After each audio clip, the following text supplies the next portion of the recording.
What's up, everybody? It's Mr. Talkbox. Check it out. You need to like and subscribe. Come on and catch a motherfucker. Boy,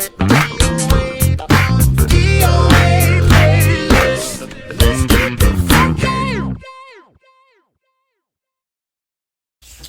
YouTube family and YouTube world, I hope everyone is well and blessed. I say it all the time. I mean it from the bottom of every part of my heart. I hope everybody's doing good. But right now, today, y'all gonna really be doing good because y'all see this dude right here. Y'all y'all see this. Y'all see this young, beautiful brother I got on this screen that's hanging out with me today, man. I am honored. I'm the one that's honored. I just, brothers like this brother here just make me proud, man. I watch these guys, man, and I get overwhelmed with joy, man, just watching these guys take the instrument to a whole nother level, man. Y'all give it up, man, for my young brother, Alan Snoop Evans. What's up, man? Pleasure to be here. This is a pleasure. This is an honor. Absolutely. You one of the GOATs, man. It's an honor. Like I'm not just saying that, man. It's an honor and a. I mean, look at the wall behind me. That's what I'm saying. That's what I'm talking about. Snoop, let me say something to you, man. This is all my honor and my pleasure, man. And I thank you. Man, let me just say this, man. I discovered you, years ago, man. You were playing with Fred Hammond. I discovered you and Justin Raines around the same time, right?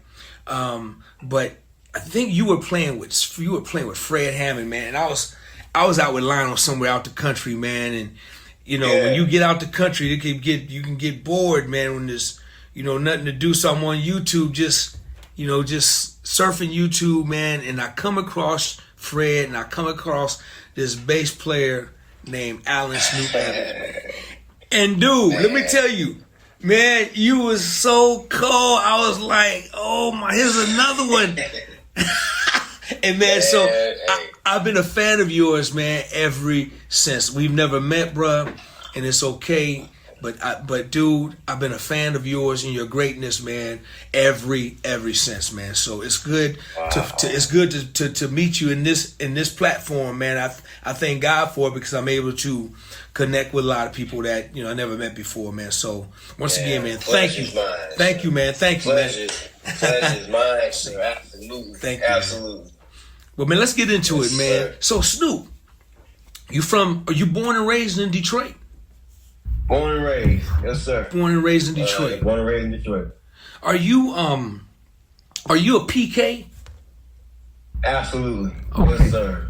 Okay. Hear your kid all day. Yes, sir.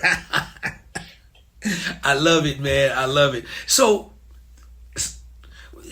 your resume is incredible, man. It's amazing. You have accomplished a lot in such a short period of time in your life, man. And that has to be a great feeling, man. And dude, I don't want you to go through everybody because you can't. But just share with me, man, some of your greatest accomplishments and people that you work with, man.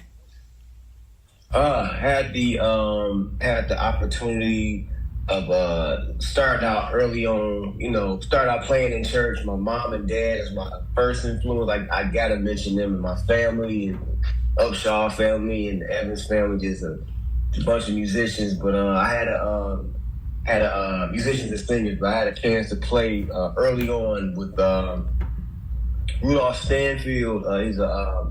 He's a gospel giant here in Michigan and all around the world.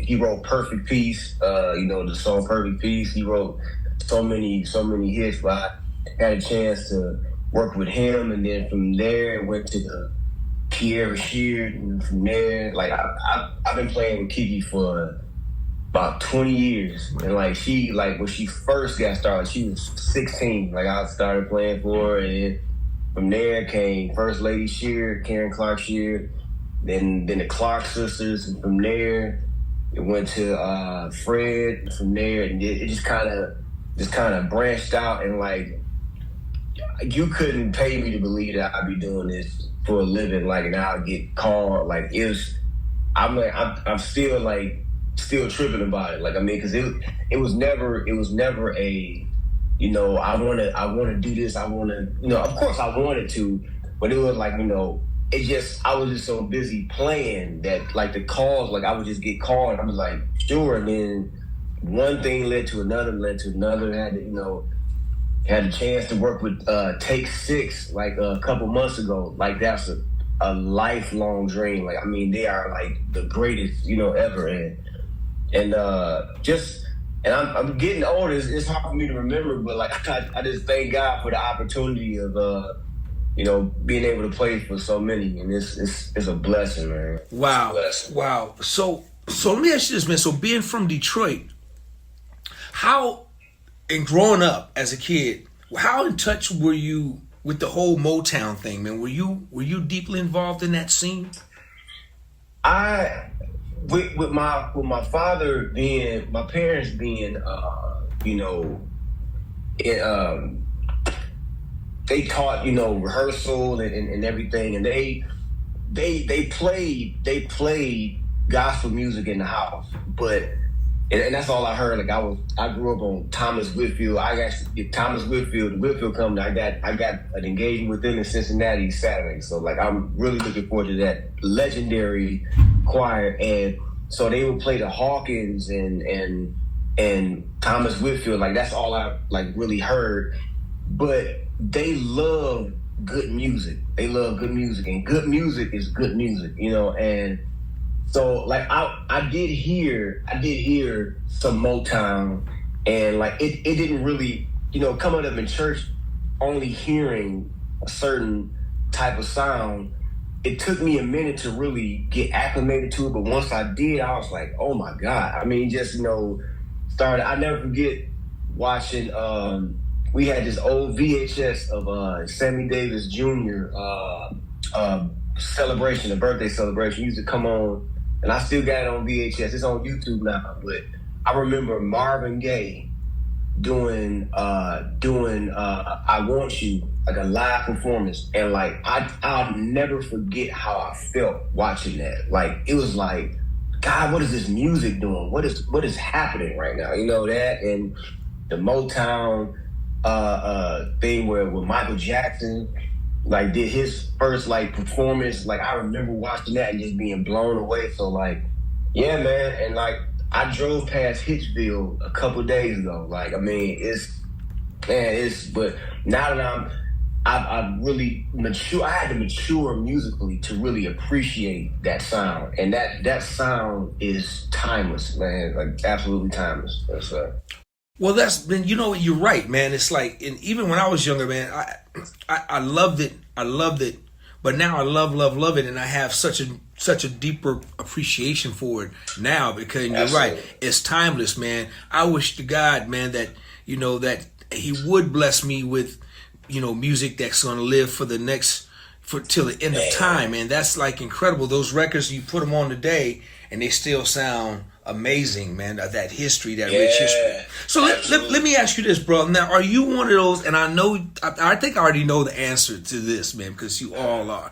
Are you one of those bass players, man, that can play drums, keys, and everything else, man, too? Are you that guy? Or did you start off on bass? Or what's your story, man? Did you start off on drums? Or give me your story, man. Started out on drums, played it like since age of 3, and just, you know, drums are still my first love, and I still love to hear drums. I still love it. Like, every time I hear somebody play, it's like, it get me, because it's like my first love. And I know a few chords on keys. You know, I you know, nothing to really, you know. Yeah, I know a few chords, and tried guitar. I was like, I don't know how y'all do it. It's like the strings are so close together. I don't know how cats do it. So, you know, and you know, just I always was intrigued by bass, and I was messing around with it around 14, and just, man, 15, I just fell head over heels in love with it, man. Just fell head over heels in love. Like, I was a video game fanatic. You know, I had Genesis and PlayStation, and like when I finally just like saw what the beauty of music and what you can do, and if you dive in the places you can go, man, I stopped playing PlayStation, I stopped hooping and all that. I just like locked myself in my room and just practice all day, every day. So yeah,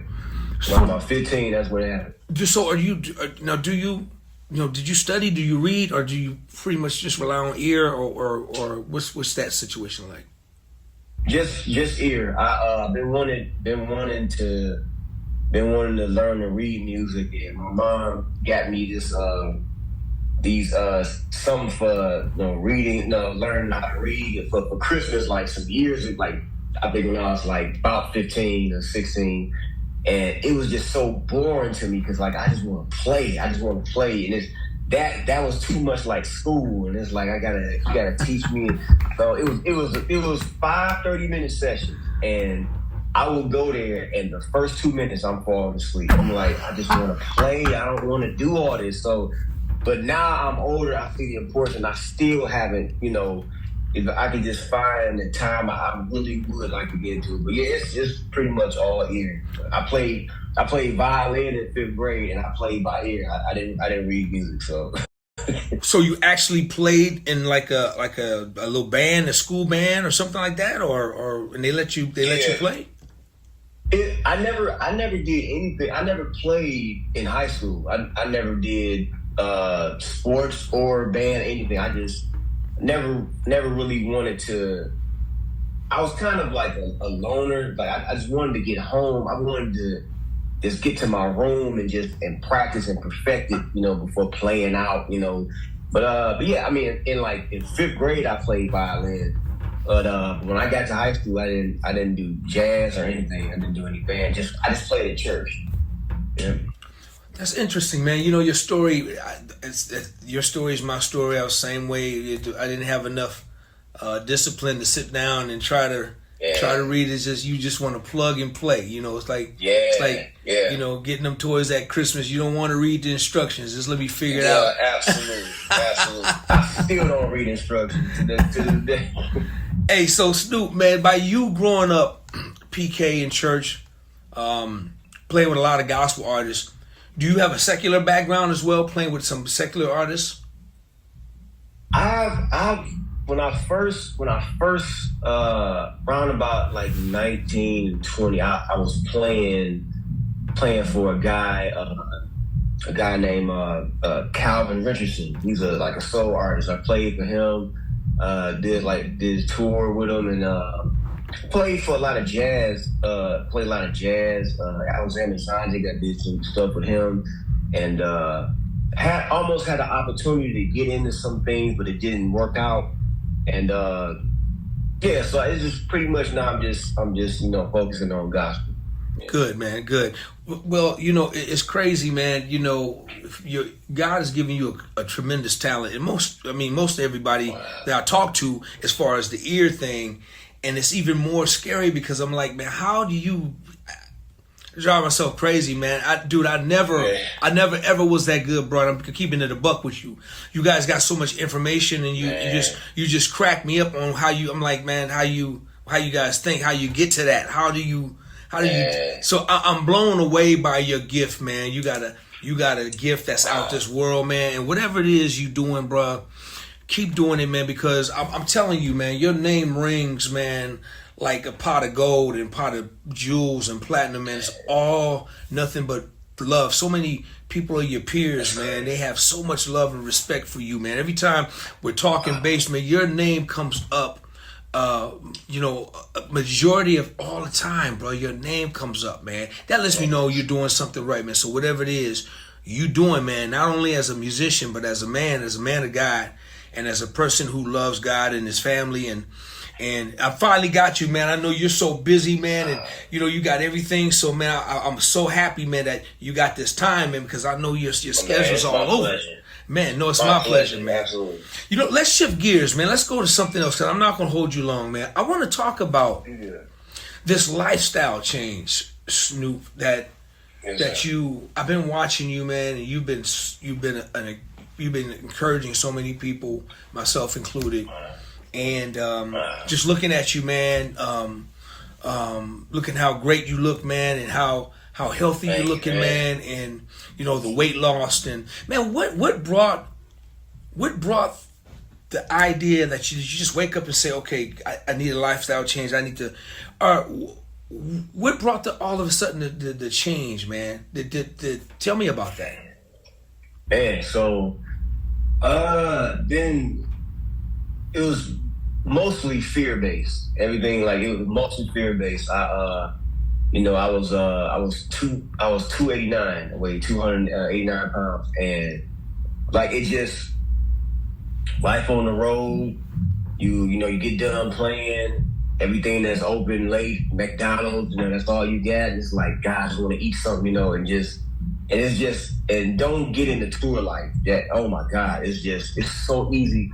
You eat, get on the bus, sleep, get to the next, and like that kept, piling up.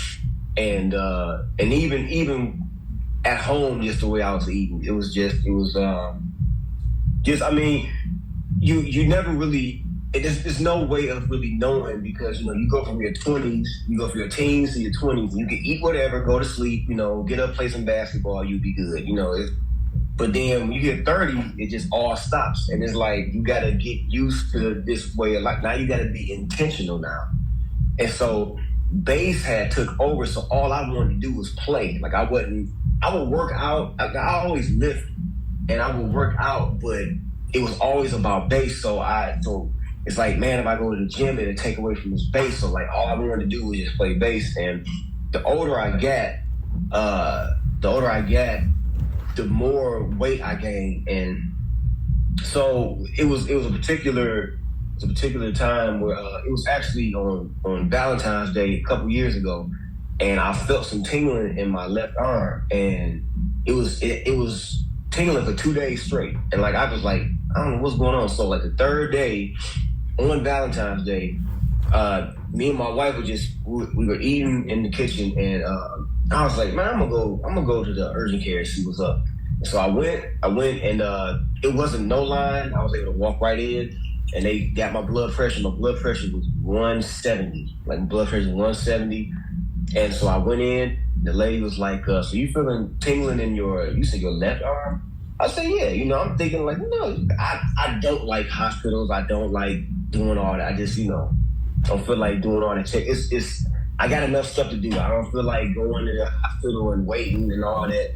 And she said, "Yeah, I'm sorry. You got to go to the hospital right now." And it was like, and it wasn't no joke. It wasn't no fun. It wasn't no hee-haw. She was like, "No, you have to go right now. Like, you can't go home.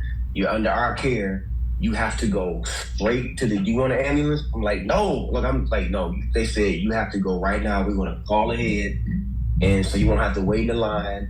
And so I'm like, "What's going on?" They said, "Sir, that's a sign of stroke and heart attack." Like, and so I'm like, "What?" I'm just like, I'm young. I'm like, why do I have to like worry about all this stuff? And like, but they said it's a sign of stroke and heart attack. So I called my wife, like, I'm heading to the hospital. And she like, "Huh?" So I'm driving, and as I get to the hospital, I park, I walk up, and I said, "God," I said, "if you please let me out of this without having a heart attack or a stroke, I promise you I'll turn it around. Like, I'll do better by myself." And thank God I went in, and they did EKGs, everything. I got the room, got the robe, everything. I'm just sitting there like, I can't believe this. And I'm too young for this, but it's like, you're really not. And so they did the scan on my heart. The heart was good, thank God, but my blood pressure was through the roof, and I was on the cusp of taking pills and stuff, but they said the tingling was like from a nerve, I guess, from like all the bass playing and stuff I've been doing and lifting and stuff like that. So the tingling came from the tingling came from a nerve, but it was enough to scare the life out of me. So they were just saying like, we're not going to take any chances. Like they probably kind of knew, but they was like, we're not going to take no chances. Like you go immediately. So after that, I was like, okay, cool, got you. So I said, I promised God. I said I'm gonna stick to my promise. So I slowly stopped eating certain things, and just as I learned, I just I would cut out pop immediately. Started drinking nothing but water. And well, I wasn't drinking pop, but like as I went on, I stopped eating cheese. I started eating wheat bread and stuff like that, and more salads and stuff, and ended up losing 50 pounds on my own. And then it got once I lost 30, I was like, man, I might as well go the whole way. I might as well go all the way. I mean, I started seeing my face slim down, and like I was like, why not? So I hooked up with a trainer.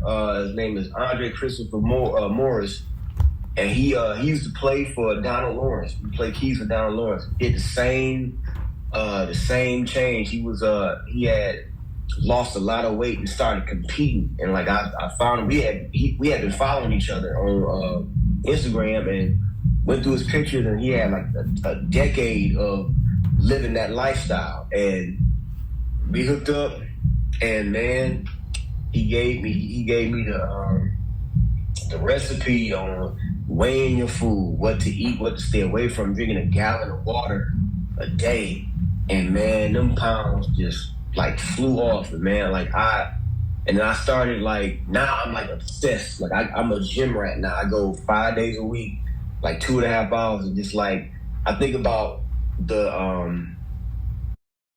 I lost my 30s being overweight and being unhealthy. It's like I wanna make up for that time. So yeah, like I mean, this is the only way to live. Like I mean, my blood pressure normally is like at 115 now, and it's like blood sugar is normal. Everything is like, yo, I want to live. I want to live, and I've been seeing so many musicians having a stroke and losing the use of their limbs. It's like that was another thing that scared me. It's like, dude, how will I provide if something happened in my arm, like I can't play? It's like, oh my God, just that fear just took in, and it just, I mean, drove me, and it's still driving me.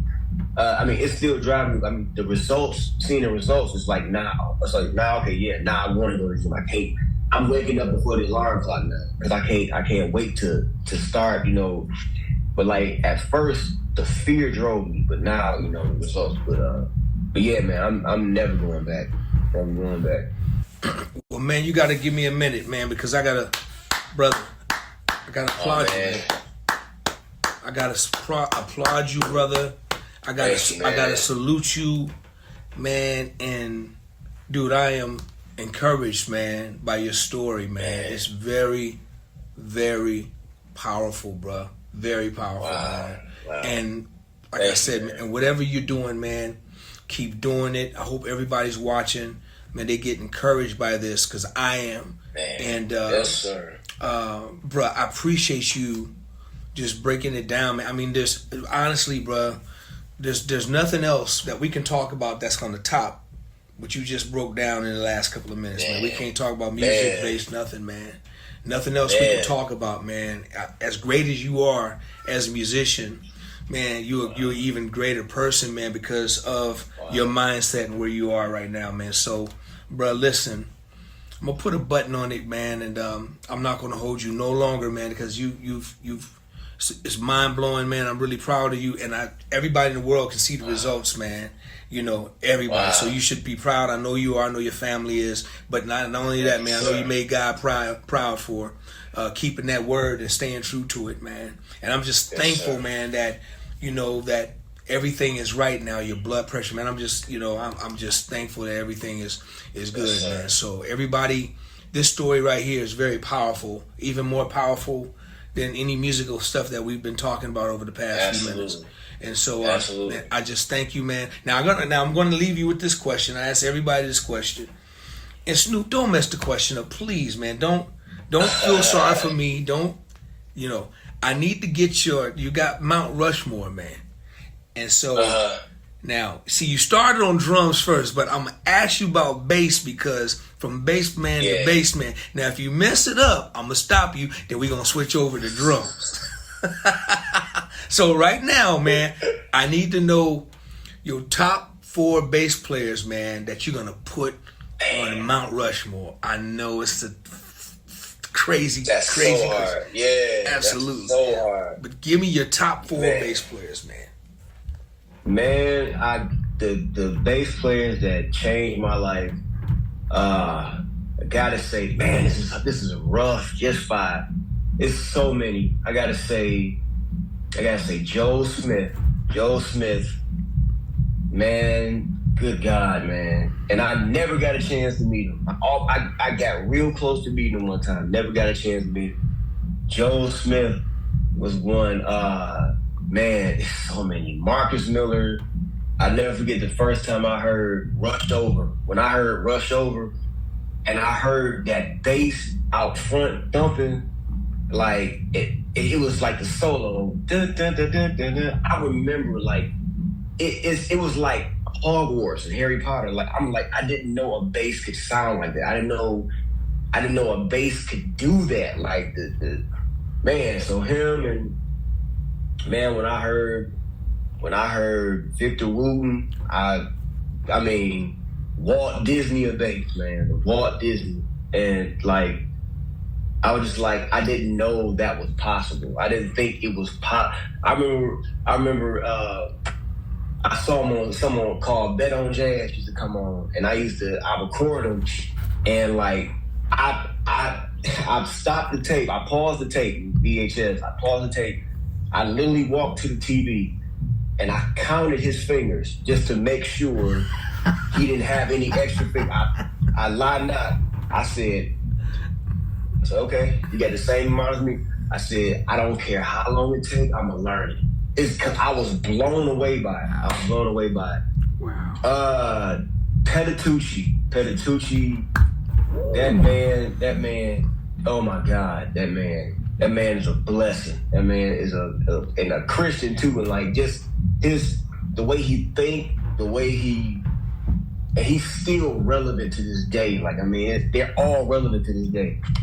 And man, one guy that really messed me up, man, he really messed me up was Hadrian Farad, man. When I first heard about Hadrian, I mean, it was so bad till like I was like, okay, I either need to do a little bit of what he's doing, or I just need to just stop altogether. Because like when I heard him, I said, there's no way this man is playing this bass this fast and this clean. There's no way possible. And then I'm like, I saw some YouTube videos and I was like, okay, it's possible. So it's like I got to get to work. So wow. But yeah, those got to be my 5. And it's so, and I know it's so many more. Like I feel like I'm doing like a disservice by not mentioning all the others and you. Like it's like a disservice because like. Everybody, it's a feeling that you get when you hear a certain thing. So you know, I had to pick 5. I asked the question because it's an impossible question to answer, man. It's an impossible. Like they do it in sports, you know. Who is your Mount Rushmore of basketball players? And everybody got Jordan, Magic, Bird, and whatever. But you know, so I ask it because it's fun. But let me just say this, man. Then I'm gonna let you go, man. You mentioned Joel Smith. And you talked about how you never met him. You almost had a chance to meet him. If there's one regret, man, that I have in my musical career, is that I never met Joel. And what's crazy is that Joel lives right up the street. Is right up the street from me. He's from Oakland. I'm in Sacramento. Man, Joel and I used to talk on the phone a lot. And I was telling Kevin Jerome this story, who gave you just is so in love with you, man. Wow, man. I was telling him this story. I was telling him this story because we was talking about Joel Smith, and I never had a chance. we would always talk about getting together, breaking bread. And you know, if we would have got together, we probably would have talked about everything and anything besides bass and music, man. Exactly. You know, because you know, when we talked about just other stuff. But man, we ran in the same circles, and I never got a chance to meet that brother, man. And Eric Pickfunk Smith introduced me to him, and that's another one. We just never got a chance to meet. So, man, I really appreciate. Now, I see why you play the way you do, man, because you picked some monster bass players, man, to have influence. And dude, I know, man, you could be here all day, you know, picking cats, because it's impossible, man. But dude, listen, but we're gonna put you right up there with them, Doc. We ain't gonna leave you off there, man. You and a whole bunch of others in your generation. All you jokers need to go to bed. You got too much time on your hands. Hey, man, it's an honor, man. No, before we leave, man, Snoop, tell everybody how they can reach you, man. I'm on Instagram, SnoopFace32. I'm on Facebook, Alan Snoop Evans and Alan Evans II. Those are pretty much the two that I be on. But Instagram. I got a TikTok page just sitting there, but those are the main two. Man, I enjoy everything you do on Instagram, man. First of all, how's Crash Cut doing, man? He's great, man. That is my guy. I love Crash Cut, man. He's the greatest. Man, well, listen, man. I enjoy everything you do, man. You're playing IG, mostly, man. Your lifestyle change, man. You really hit home for me, and thank you, man. And once again, man, thank you for being here. And hanging out with me, man, and I can't wait to meet you, man. I can't wait to meet you. I can't wait, man. Soon, I cannot wait. All right, absolutely, man. Well, listen, everybody, give it up for my brother, the one, the only, Alan Snoop Evans. Give it up for him. Honor, man. Right on, man. Love you, man. Love. Back to you, man. Love you too, man. Back to it. Right on, man. DOA playlist.